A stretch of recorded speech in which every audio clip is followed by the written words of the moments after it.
You know, for the most part, compared to the early DCEU films, the later ones are in a whole other league.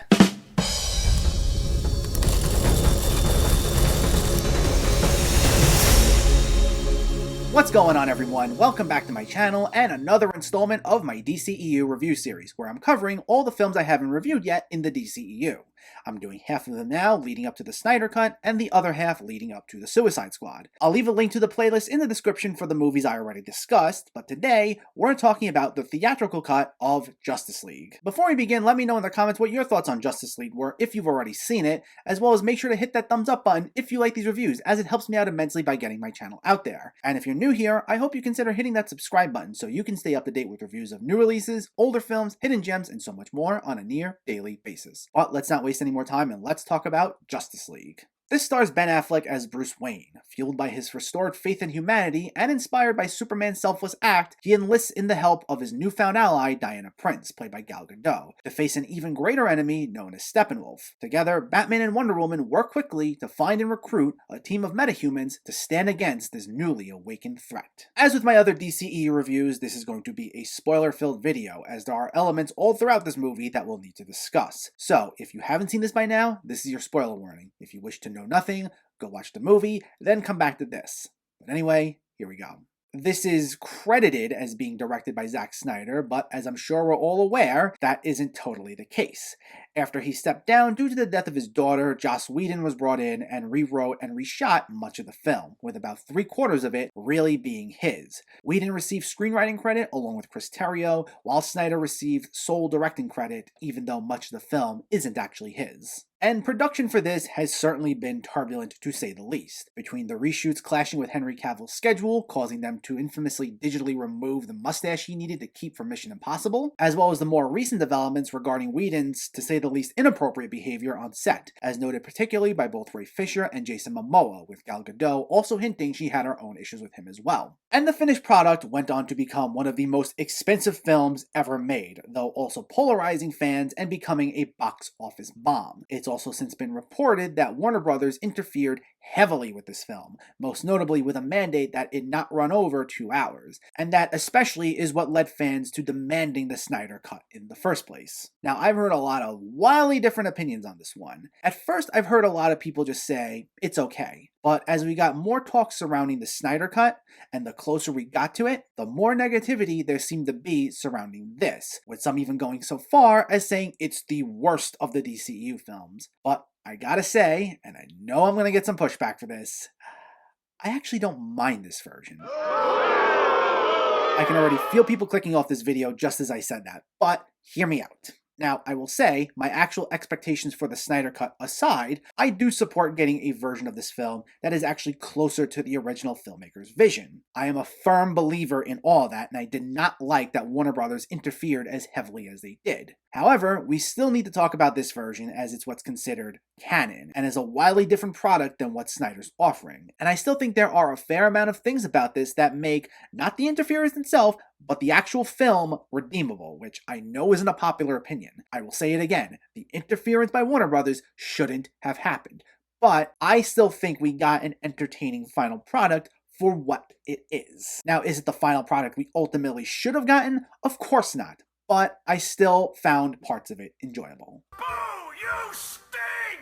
I guess we'll jump into what didn't work first, and I'd say it mainly just boils down to the stakes feeling lower than they should have been. I'd say this feels more on the same scale as a smaller solo superhero outing rather than a Justice League movie, and a lot of that is due to Steppenwolf, who is just not all that interesting of a villain as portrayed here. I think Ciarán Hinds did what he could, and I do appreciate that they try giving him a compelling backstory. Like, they try to make him feel like a genuine threat, like in one scene early on when he attacks the mascara to get one of these mother boxes that he's searching for throughout the movie. But, and I think we can all agree on this, I needed more from him. He's one of those characters whose personality simply comes down to him saying and looking menacing, and it's very one note. Even upon second viewing, I couldn't remember a single thing he said. Even Lex Luthor in Batman vs Superman, while I had a problem with that character as a whole, I still at least remember some of the ridiculous things he said. Steppenwolf, I got nothing.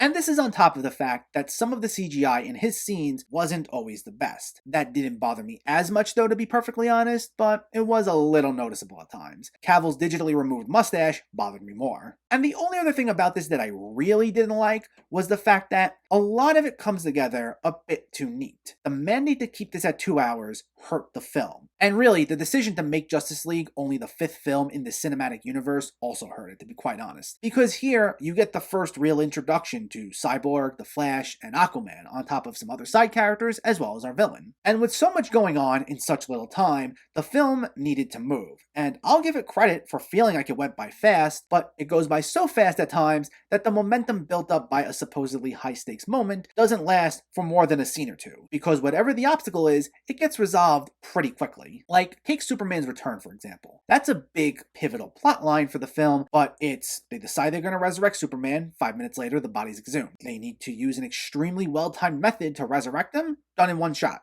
Superman's initially hostile to the rest of the group upon returning. Lois Lane's there immediately right afterwards to bring him to his senses. And it's like, I have no issue with the dramatic beats themselves. It's not even an inherently bad story with dramatic beats that made no logical sense. If there were all these choices being made that made no sense, that's one thing, but that's not what happened here. It's just they're done in this pristine, perfectly executed manner that it'll feel a little unbelievable that they're able to just do it like that, and there's no sense of earth-shattering consequences. This goes for most of the beats in this film, not just how they handled Superman. Like, even the way they introduce Aquaman, the Flash, and Cyborg, we do get some backstory to each of them in their first few scenes, but if you're someone who doesn't read the comic books or hasn't seen the old animated Justice League shows, you may not appreciate them as much, considering this is their first proper appearance in a live-action film ever, not counting their brief cameos in Batman vs. Superman, and not everyone may really know what they're all about. And with so much going on as it is, we should have gotten most of their solo movies first, then got the team up. Instead, we get it backwards. Now, that all being said, I still enjoy these characters because they were given some fun personalities, despite most of them not having the most emotionally compelling arcs. The scenes of the entire Justice League together, bickering and joking around,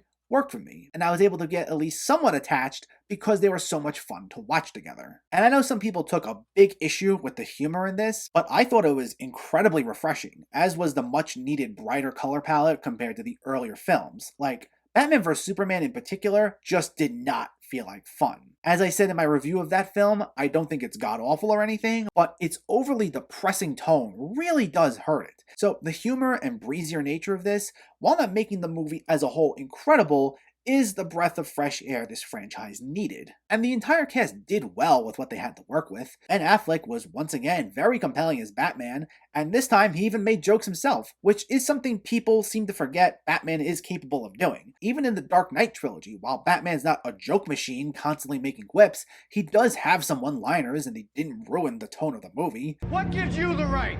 What's the difference between you and me? I'm not wearing hockey pads.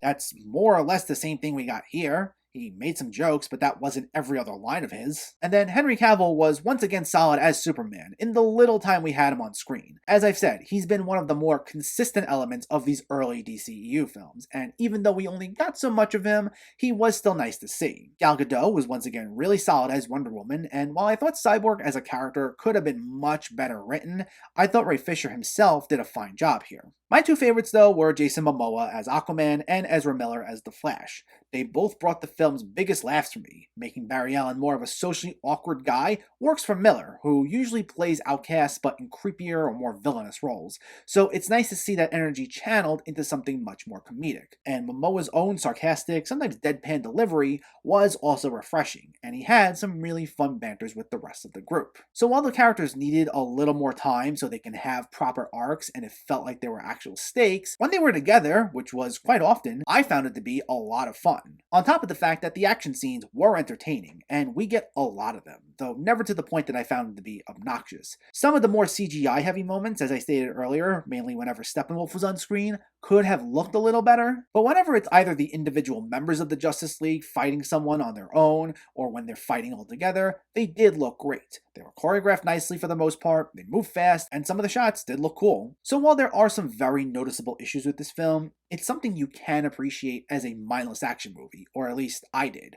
The humor, the frequent nicely done action scenes, along with the pretty charismatic performances of all the cast members, was strong enough to keep me entertained. And there's really nothing wrong with a mindless action movie, though I think in the end, the issue ultimately lies with the fact that the Justice League should be much more than just that. And I totally understand the criticisms, and I completely agree. So yeah, in a way, this doesn't live up to the potential that we could have gotten from a more high-stakes film. And in that regard, it's disappointing, and I think we deserve more. And if you're someone who prefers the darker, grittier DCEU and really doesn't like humor in your superhero movies, then yeah, you will be severely disappointed by this. And I get that's where a lot of the hatred comes from.